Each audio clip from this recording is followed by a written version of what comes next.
you gotta see what I have for you here.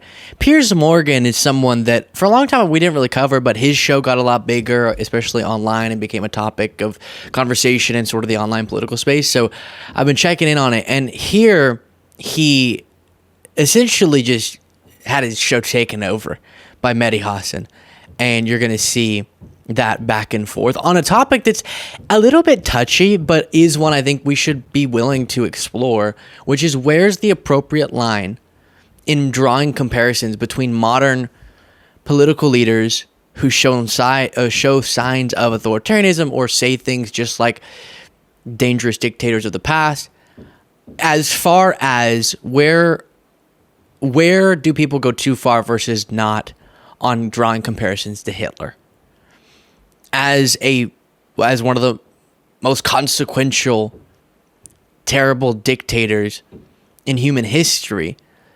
If we see elements of campaigning or rhetoric or principles or authoritarian tendencies or exact lines being used from out of Mein Kampf, etc., how do we decide where we can use such a provocative comparison? So I think Mehdi handles nicely Piers' pushing on this. And one of the things that I've said before about Piers that can get upsetting is he portrays himself as a sort of just nonpartisan, non-biased journalist, just straight news type of thing, but he's clearly very opinionated, often in favor of Trump in ways that I find to be sometimes intentionally or unintentionally dishonest. But here is Mehdi. I'm comfortable with the jury of his peers that convicted him. But you can't be comfortable. And I'm actually, what I'm uncomfortable with is that a bunch of his own judges now are protecting him from justice elsewhere. That makes America look like a quote-unquote banana republic. You and I live in the UK. You don't get to go pick your own judge. I actually thought the way that the Florida thing was ridiculous. I thought the way the Democrats weaponized the justice system to go after Trump. I wish they had. They didn't actually. They spent years dragging their feet. Merrick Garland was the most useless AG. They made him a convicted criminal over a one-night stand. They did not make anything. A jury 18 years before. A jury of his peers should never have been put to a jury. Let me answer your original question about violence, but since we sidetracked, a jury of his peers convicted him. Back to this, on the rhetoric, I wish I didn't have to compare Donald Trump to Hitler. But when he quotes the lines from Mein Kampf, as a journalist... Come on, Mehdi.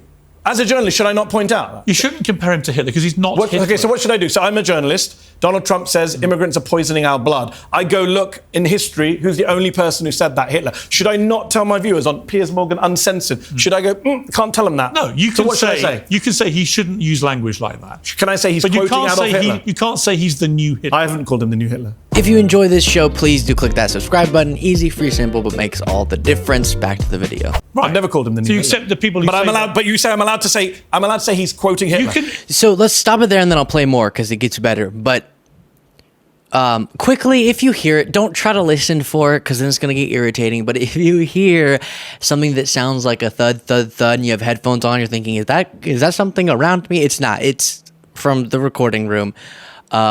And I say with love to people on the building next over that it has been truly a test of my mental endurance and my emotional stamina, how it feels as if one person with a hammer is just hitting the exact same spot right behind where we record this. But that sometimes comes through on the recordings. I apologize for it. But I will say that if you're a longtime viewer of the show, you've noticed this. I've on camera struggled with you all in how I discuss the Hitler comparisons.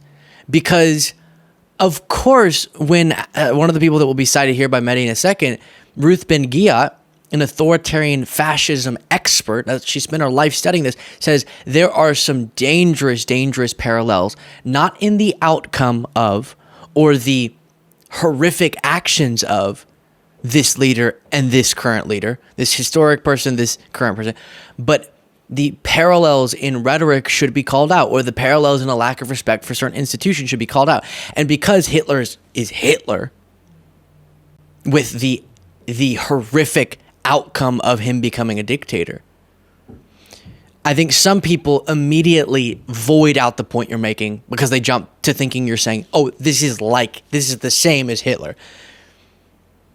And And no one has been the same as Hitler. So that's why I've said to you, I'm not going to say the term. Again, some of my longtime viewers know this phrase because I left my mouth a few times. I'm not going to say who, but there are historical examples of X, Y, Z, and that's what I'm comparing this to, and that should be pointed out. But as Mehdi Hassan said, as sensitive as one can be to not going crazy or being too hyperbolic with comparisons, when Trump makes the decision over and over after it's been called out to use a phrase like they're poisoning the blood of our country, something that you cannot, if you're being an accurate, in the case of Mehdi Hassan, journalist, reporter, you can't ignore how similar that is to the language written in Mein Kampf. And is pointing out that comparison and talking about how that rhetoric can get dangerous real fast. Is that really saying Trump is Hitler? I think we're being a little simple, a little reductionist and anti-intellectual, I should say, if that's what we're reducing such a comparison to. And I'm sure there are some people who have said Trump is Hitler, and then I would say that's a statement that you shouldn't say and is not accurate. How you would say, though, especially like Mehdi pointed to, on Piers Morgan Uncensored, we shouldn't be drawing historical comparisons to how certain propaganda is used, because there's, in Nazi Germany, a lot to be learned from the propaganda that was used and the rhetoric that was used and the dehumanization, the authoritarian impulse, etc. Those things, of course, we should learn from them and then say, this is why I pose this. Here's an example. This is why I pose this. Here's an example. And then when Trump specifically says, I'm going to cite an exact line, nearly exact, then of course we should discuss that, even if we don't go as far as to say what Piers keeps repeating. If he uses a direct sentence, which you can chart back to it's almost directly the same, that's yes. absolutely fair enough. But the idea that there is any comparison between Trump No, and of course not. Hitler is Hitler. We know that. Is appalling. Hitler is Hitler. Do you agree it's appalling? No, but I want to qualify what you're saying. Hitler, you agree it's appalling? What is appalling? To compare him to Hitler. To compare him to Hitler in what sense, though? They're calling him the new Hitler. Yes, and no, don't call him the new Hitler. Is that appalling? Oh my God, I'm not playing the silly game. Give me a word. I don't want to put you words about. Give me a condemnatory word. I think it's not accurate to say he's the new Hitler because Hitler killed 12 million people. Yeah, it's not true. Not offensive. But if you let me finish the sentence, I speak to a lot of fascism scholars, people like Ruth Ben-Ghiat, Jason Stanley. A lot of people say that there is an analogy between what Trump is doing in America now and what happened in places like Germany in the 20s and 30s. No, right there. But I respect your opinion. I respect your opinion that you don't think it is. Well, give me an example. I'm not having that argument right now. I'm trying to make a separate point, which is if fascism scholars are saying we look at history and we make comparisons, they are scholars of fascism and they're saying, hey, hold on, the rhetoric is very similar. The way they're operating is very similar. That is it. That, first of all, free speech, they should be allowed to say that. You used to be the free speech champion. I am. And then you sit there regulating everyone's speech. I'm not saying it's appalling. I'm not regulating. No, I'm asking you. You literally just told me. Call it appalling. That's not regulating what you're saying. It's asking you, can you bring it in yourself to condemn people who say he's the new Hitler? Well, I don't know who those people are. J.D. Vance called him the new Hitler, and he's his running mate. So take it up with J.D. Vance. Condemn him as well. Call him on your show. But you condemn anyone on the left who uses it too, right? Uses what, though? Who says he's the new Hitler? Specifically. Those specific words, the new Hitler, yes. Okay. Is he speaking like Hitler? Yes, he is. Okay. And that should be condemned. Do you condemn him speaking like Hitler? Yes. Does that not outrage you? Of course. He's like your pal. Why don't you tell him to stop it? Of course. Have you ever told him to stop quoting Hitler? Yes, probably. I can't remember the last interview I did was before or after, but if I do again, I will. Yes, of course. Good. And hosting a Holocaust dinner at Mar-a-Lago? Yes. Nick Fuentes, absolutely. Have you told him to stop doing that? I said it on Twitter to him. Yeah.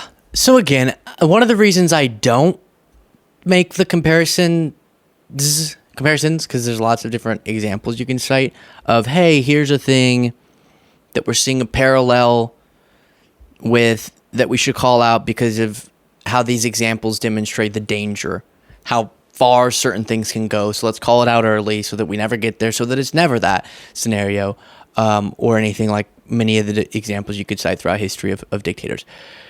But the reason I don't go there often is because people do shut down. Their brains do go, boom, nope, can't engage with that. And I get it in a sense because it is really difficult to to, even for an intellectual discussion, separate in your mind tendencies, things that were done, patterns that we've seen throughout history, and the tragedies that came of the individuals we're referencing, and the horrific, disgusting, world-changing actions that were taken, mass murders, Holocaust. So I get why that intellectually feels sensitive for people. But we do also have to analyze history, and we do have to learn what should we be looking out for and what should we call out as early as possible. And especially with the direct quoting type stuff, I think it makes even more sense that people are drawing comparisons. But it just takes mature, nuanced people to have those conversations. Ruth Ben-Ghiat would be an example of someone who has them thoughtfully. But a lot of people just, I hate to say it, while there are a lot of mature, nuanced people talking about politics, our political conversation as a whole, if you just took everything that is American political dialogue and smushed it into a person, and it was just one person representing the combination of all that, that's not a mature, nuanced person, okay? So that's why these things spin people out. And it's true that if people started going around and saying Trump is Hitler, he's gonna be 100% certain this exactly the same, then the type of political violence that you'd fear would seem justified based off of that is what MAGA's pointing to. And that I'm sympathetic to. You're right. If we started screaming, this guy's Hitler, there would be a provocation there in terms of deranged people or people motivated by that doing violent things that we wouldn't want in our political situation. So that's why I've always been so mindful of it, because I get how provocative of a comparison that is. And I'll just say history has taught us that people who want to be a dictator do blah. History has taught us that people who want to manipulate their followers to believe something do blah.